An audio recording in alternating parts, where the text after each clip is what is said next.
రిషితేశ్వరి ఆత్మహత్య కేసు కొట్టేసింది Guntur court. 2015 July 14న ఆత్మహత్య చేసుకుంది రిషితేశ్వరి. నాగార్జున వర్సిటీ హాస్టల్లో రిషితేశ్వరి ఆత్మహత్య చేసుకుంది. 9 ఏళ్లుగా పోరాడుతున్నాం, ఇక ఓపిక లేదు, న్యాయం జరుగుతుందని భావించామంటూ రిషితేశ్వరి తల్లి వాపోయారు. డైరీని ఎందుకు పరిగణనలోకి తీసుకోలేదో తెలియట్లేదంటున్నారు. డైరీలో అన్ని వివరాలు ఉన్నాయని రిషితేశ్వరి తండ్రి కూడా అంటున్నారు.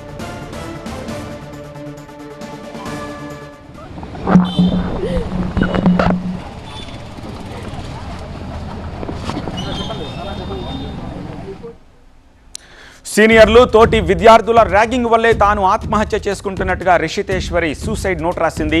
పెదకాకాని పోలీసులు కేసు నమోదు చేసి దర్యాప్తు చేశారు. అప్పట్లో ఈ కేసు సంచలనం సృష్టించింది. 9 ఏళ్ల పాటు విచారణ జరిపిన గుంటూరు జిల్లా కోర్టు ఈ కేసును కొట్టేసింది. రిషితేశ్వరి ఆత్మహత్య కేసును కొట్టేయడంతో ఆమె తల్లి గుండెలు అవిసిపోయేలా విలపించారు. కోర్టులో తమకు న్యాయం జరగలేదని ఆరోపణ. మీరు ఎన్పిఎస్ వాత్సల్య పథకం ద్వారా మీ పిల్లల ఫ్యూచర్ కోసం 10 కోట్ల కార్పస్ ని క్రియేట్ చేసుకోవచ్చండి. అది ఎలాగో మీకు తెలియాలంటే ఇప్పుడే ఫ్రీడమ్ యాప్ ని డౌన్లోడ్ చేసుకోండి. హైకోర్టుకు వెళ్ళినా ఇంకెక్కడికి వెళ్ళినా తమకు న్యాయం జరగదు అంటూ ఆవేదన వ్యక్తం చేశారు ఆమె. కేసులోని ఇన్ని సాక్ష్యాలను ప్రొసీడ్ చేసినా సరే న్యాయం జరగలేదంటే న్యాయం జరుగుతుందని ఆశ అస్సలు నాకు ఇంక లేదు. 9 సంవత్సరాల నుంచి ఈరోజు జరుగుతుంది, ఏం జరుగుతుందని ఇప్పటి వరకు వెయిట్ చేసాము.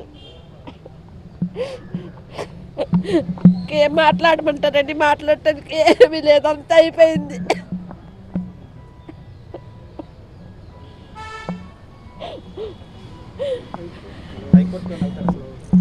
ఏమనండి ఆలోచించి చెప్తా ఉంటే హైకోర్టుకి వెళ్ళి ఓపిక డబ్బులు ఖర్చు పెట్టే ఓపిక నా దగ్గర అయితే లేదని, మా ఆరోగ్యం కూడా అసలు సహకరించట్లేదు. దాన్ని కూడా చూసుకోవాలి కదా, మనకు ఓపిక ఉండాలి.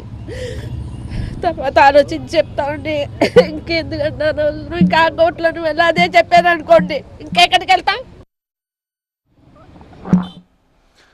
తన కూతురు రాసిన డైరీని కోర్టు పరిగణనలోకి తీసుకోలేదని వాపోయారు రిషితేశ్వరి తండ్రి మురళీకృష్ణ. మొత్తం నలుగురి మీద అది నలుగురి మీద అయినా వాళ్ళు డైరీని ఎందుకు కేసును డైరీ క్లియర్గా పాప స్వహస్తాలతో రాసిన, that is the direct witness.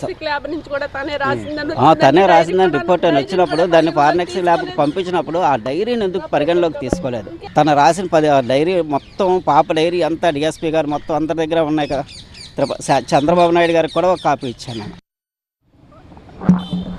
Guntur జిల్లా కోర్టు రిషితేశ్వరికి న్యాయం చేయలేదన్నారు ఆమె తరపు లాయర్. సాక్షులను ప్రవేశపెట్టినప్పటికీ నిందితులకు శిక్ష పడలేదన్నారు.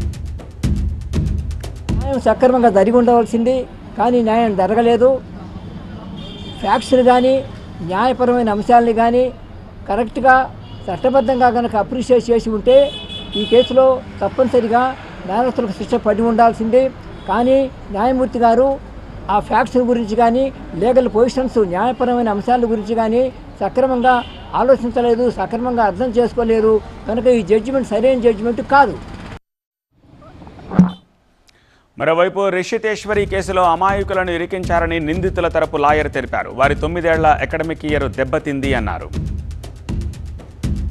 ఏ సంబంధం లేని ఒక అమాయకులైన ముద్దాయిలుగా చేసి వాళ్ళు చాలా మెరిట్ స్టూడెంట్స్ కాలేజీలో entire case of prosecution record ప్రకారమే దీని ప్రకారమే వీళ్ళకి సంబంధం లేదనే చెప్తూ వీళ్ళని అన్యాయంగా ఇరికిచ్చి ఆ రోజునాడు చేతులు దులుపుకున్నారు. ఈ కేసులో ఆఖరి ప్రయత్నంగా CM Chandrababu, deputy CM Pavan కళ్యాణ్ను కలుస్తా ఉన్నారు రిషితేశ్వరి తల్లిదండ్రులు. సీఎం గారిని కలుస్తానండి, నేను సీఎం గారిని కలుస్తాను. అపాయింట్మెంట్ సీఎం గారు అపాయింట్మెంట్ ఇవ్వాలని కోరుకుంటున్నానండి. కంపల్సరీ కలుస్తాను నేను. సీఎం గారి పవన్ కళ్యాణ్ కూడా కలుస్తాను నేను. ఒకసారి కలిసిన బాధ అంతా చెప్పుకుందాం అనుకుంటున్నాను నేను.